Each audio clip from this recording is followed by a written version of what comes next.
নমস্কার বন্ধুরা, আজকে বেরিয়েছি আমরা তিনজন মিলে একটু ঘুরতে। আজকে রবিবার, এই যে একজন, আর এদিকে এই একজন, আরেকজন আসছে। তার বাড়ির সামনে এসে দাঁড়িয়েছি আপাতত, দেখি আসুক, তারপরে চলো কোথায় যাওয়া যায় সেটা দেখা যাক। এই যে দাঁড়িয়ে আছে, এখন একজনের জন্য অপেক্ষা করছি আপাতত। এই গলি দিয়েই আসবে ও। আর যারা কৃষ্ণনগরে থাকো তারা এই জায়গাটা কোন জায়গা তারা অবশ্যই আমাকে কমেন্টে জানিও। বউবাজার পেট্রোল পাম্পে এসেছিলাম গাড়িতে পেট্রোল ভরার জন্য। চলো, হয়ে গেছে পেট্রোল ভরা, এবার যাওয়া যাক। এখন আমরা চলেছি কৃষ্ণনগর রাজার দিঘির পাশ দিয়ে।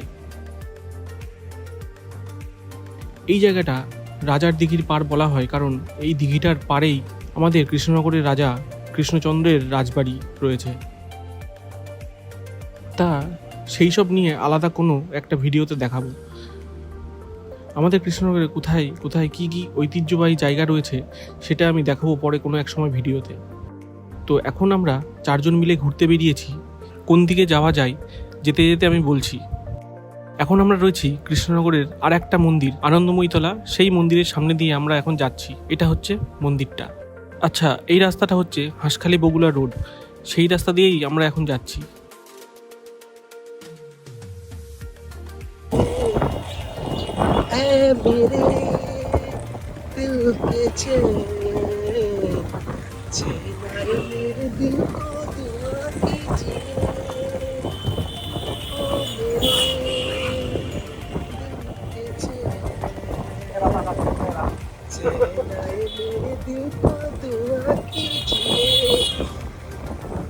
এটা হচ্ছে অনুকূল ঠাকুরের আশ্রম।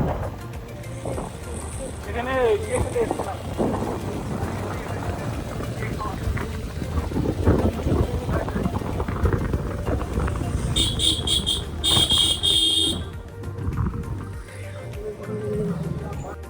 এইটা হচ্ছে একটা মেডিকেল কলেজ, আর এখানে না দাঁড়িয়ে পারলাম না। তোমরা দেখো এখানে প্রকৃতিটা কত সুন্দর লাগছে দেখতে।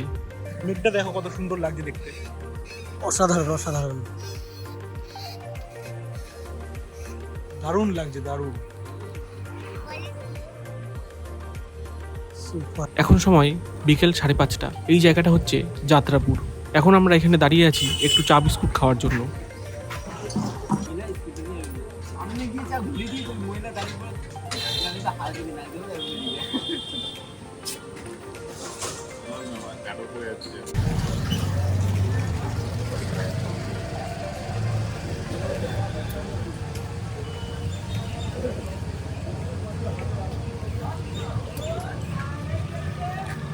সত্যি কথা বলতে সুজয় কিচ্ছু না, কথা বলতে বয়স কবে না, কথা হ্যাঁ যা করতাম না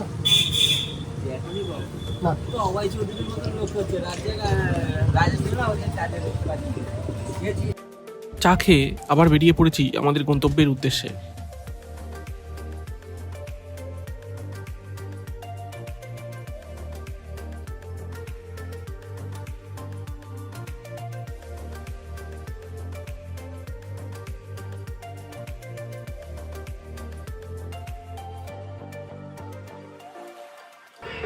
আমরা বাড়ি থেকে মোটামুটি 35 কিলোমিটার মতো দূরে এসেছি। এই জায়গাটা হচ্ছে হাঁসখালি বগুলা রোড দিয়ে আসলাম। সেই রোড দিয়ে সোজা বগুলা পার করে, কৈখালি বাজার পার করে, ট্যাংরাখাল পার করে একটু আগে গিয়ে ডান দিকে কুলগাছি বলে একটা জায়গা আছে, কুলগাছির শিব মন্দিরে। দিনের বেলায় আসলে এখানের ভাইবটা একটু অন্যরকম লাগতো দেখতে, কিন্তু আমাদের কপালটা খারাপ, আমরা অনেক লেটে বেরিয়েছি বাড়ি থেকে। সেই জন্য এখানে পৌঁছাতে সন্ধ্যা হয়ে গেছে এবং চারিদিকটা অন্ধকার, সেক্ষেত্রে কিছুই সেভাবে দেখা যাচ্ছে না। তা আমি এখানে একটা দিনের বেলার একটা ফটো আমি এখানে দিয়ে দিচ্ছি, তোমরা দেখো মন্দিরটা কত সুন্দর দেখতে।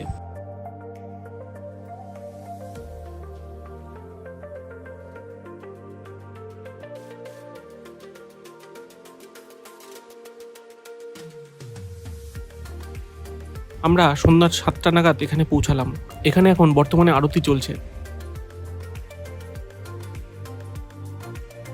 ফুলগাছি শিব মন্দিরের সবচেয়ে বড় বৈশিষ্ট্য হলো এটা একটা বড় দিঘি বা পুকুরের মাঝখানে মন্দিরটি অবস্থিত।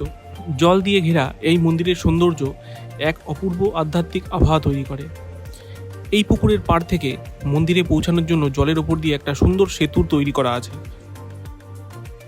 বর্তমানে শ্রাবণ মাসে যেরকম প্রত্যেক সোমবারে বাবার মাথায় জল ঢালার যে উৎসব পালন করা হয়, সেই রকম উৎসব আমি এই মন্দিরে সেরকম কিছু দেখতে পেলাম না। কিন্তু মহাশিবরাত্রির সময় এই মন্দিরে উপচে পড়া ভক্তদের ভিড় লক্ষ্য করা যায়। এই শিবরাত্রির দিনে পুরো মন্দির আর এই যে যাতায়াতের যে পথ, সেই পথটিকে আলোয় সাজিয়ে তোলা হয়।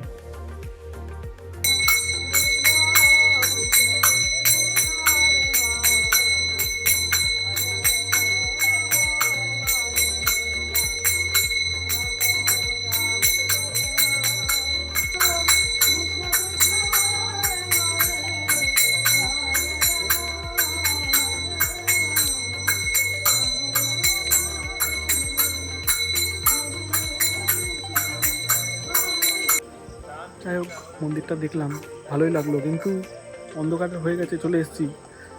এটা আলো থাকতে থাকতে আসলে আর একটু ভালো লাগতো। তা আমি দিনের বেলায় একটা কোনো যদি ছবি পাই আমি সেটা দিয়ে দেবো, তোমরা দেখতে পাবে কেমন এই মন্দিরটা। তাও যতটা পারলাম দেখানোর চেষ্টা করলাম। দেখো,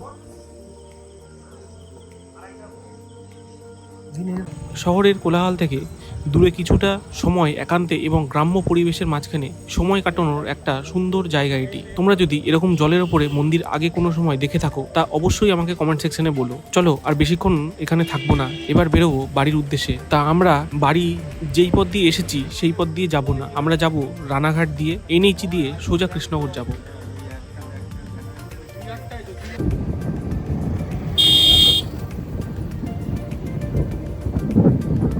আমরা গিয়েছিলাম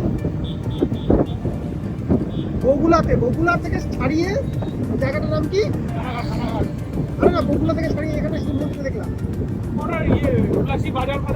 তুলাসী বাজার পার করে ওখানে একটা কুলগাছি বলে জায়গা আছে বগুলাতে।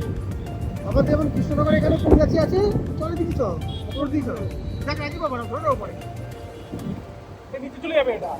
হ্যাঁ, নিচে চলে যেতে পারে, ঘুরিয়ে নে, ঘুরিয়ে রিক্স দিয়ে লাভ নেই, তাহলে চেপে গেলাম। যাই হোক, ভুল পথে ঢুকে গেছি, আবার ইউটার্ন হয়ে যাচ্ছি।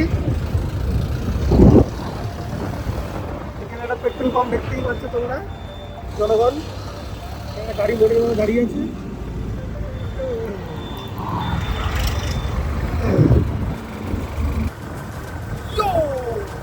খেতে গেছিলাম বিরিয়ানি, রানাঘাটের আমেজিং বিরিয়ানি, যেটা ফুডি গ্রেড শুভজিৎ করেছে।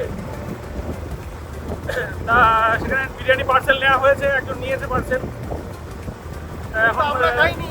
আমরা খাইনি আপাতত, আমরা কোনো এক সময় কোনো দিন খাবো, সেটাও দেখাবো, যদি খাই তো সেটা দেখাবো। কারণ এই মুহূর্তে আমরা সেভাবে প্রিপেয়ার হয়ে বেরোইনি, যার জন্য আমরা আজকের দিনটা খেতে পারলাম না। যে দোকানটা সামনে গেছি, ওখান থেকে একটা পার্সেল নিয়েছে একটা, আমরা খাইনি। তো আমরা কিছু একটা খাবো সামনে গিয়ে। তো আজকে আমাদের ঘোরাটা পুরো ভিন্ন ধরনের হলো। সেখানে আমরা গেছিলাম একদিকে, আর ঘুরপাক খেয়ে এলাম বাড়ি যাচ্ছি আবার আর একদিন। যাক, যার চ্যানেল সে তোমাদেরকে বুঝিয়ে দেবে ম্যাপের মাধ্যমে যে কীভাবে আমরা ঘুরতে। এই দেখ, ওই রাস্তা দিয়ে গেলে দেখ কোন জায়গা দিয়ে উঠতাম, দেখ বললাম ছিল না তলা ভিতরে যাচ্ছে না, শেষে যেতাম পুরো। যাই হোক, ওই রাস্তা নেওয়ার পিছনে একটাই কারণ, ওই রাস্তা দিয়ে গেলে আমরা নিচে চলে যেতাম, যার জন্য আমরা রিটার্ন করে আবার এই নেইচের উপরে এসেছি। এখন আমরা রানাঘাট থেকে কিছুটা বেরিয়ে এসেছি, সামনের দিকে যাচ্ছি, এটাই ধরে পুরো কৃষ্ণনগর।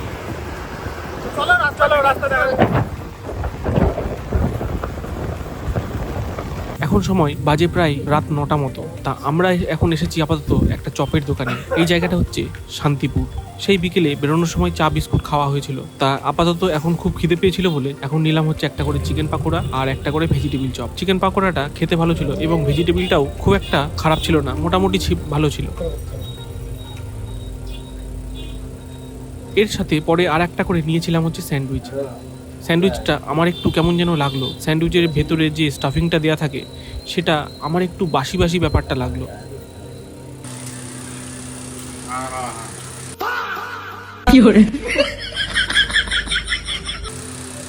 আর একজন দেখো গরমে কেমন করছে, গরমটা মুখের মধ্যে ঢুকিয়ে নিয়েছে, এখন কিরকম করছে দেখো।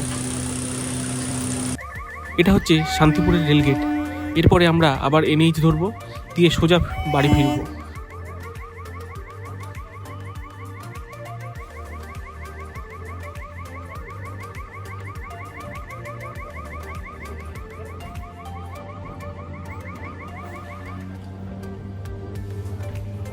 তো চলো বন্ধুরা, আজকের ভিডিওটা এখানেই শেষ করছি। এই ছোট্ট আমাদের ঘুরতে যাওয়ার ভিডিওটা তোমাদের কেমন লাগলো তা অবশ্যই আমাকে কমেন্ট করে জানিও। তা দেখা হচ্ছে আবার নেক্সট ভিডিওতে। মহাদেবের নাম নিয়ে এই ভিডিওটা এখানেই শেষ করছি। হর হর মহাদেব। লোকাল ধারে